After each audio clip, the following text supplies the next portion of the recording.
ఆంధ్రప్రదేశ్ ఎన్నికల్లో ఒక కొత్త సమస్య వచ్చింది కూటమి మిత్రులకు. అది జనసేన గుర్తు.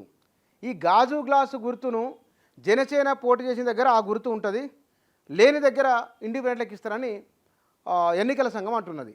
అదే కనుక జరిగితే కూటమి అభ్యర్థులకు ఓటమి భయం ఉంటుంది అనే చర్చ ఇప్పుడు విస్తృతంగా జరుగుతున్నది. జనసేన 20 స్థానాల్లో పోటీ చేస్తున్నది, ఓ 2 లోక్సభ స్థానాలు అనుకుందాం.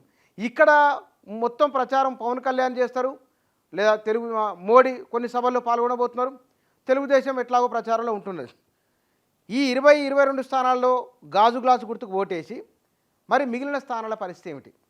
అక్కడ ఇండిపెండెంట్ అభ్యర్థిగా వైసీపీ వాళ్ళు ఎవరైనా పెట్టవచ్చు, లేదా మరో ఇండిపెండెంట్ అభ్యర్థి ఇంకెవరైనా ఉండవచ్చు. పవన్ కళ్యాణ్ లేదా ఈ కూటమి ఓట్ల అభ్యర్థికి పడితే వాళ్ళే గెలిచే అవకాశం ఉంది కదా. ఈ ప్రమాదం నుంచి బయటపడడం ఎట్లా అనే దానిపైన ఆలోచన చేస్తున్నారు. న్యాయస్థానాన్ని ఆశ్రయిస్తామని, కేంద్ర ఎన్నికల సంఘం దృష్టికి ఈ విషయాన్ని తీసుకొని వెళ్తామని, తమ కూటమి జరగబోతున్న నష్టాన్ని నివారిస్తామని వారు చెప్తూ ఉన్నారు.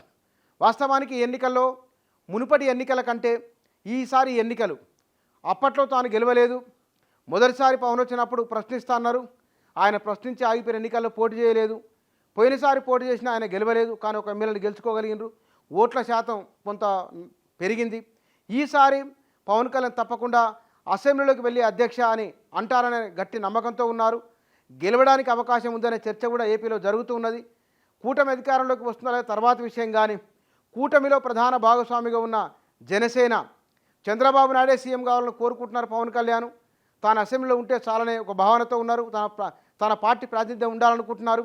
ఇన్ని త్యాగాలు చేసిన పవన్కు గాజు గ్లాసు గుర్తు విషయంలో సమస్య చిక్కు వచ్చి పడింది. ఈ చిక్కును ఎట్లా విప్పుకుంటారో చూడాలి.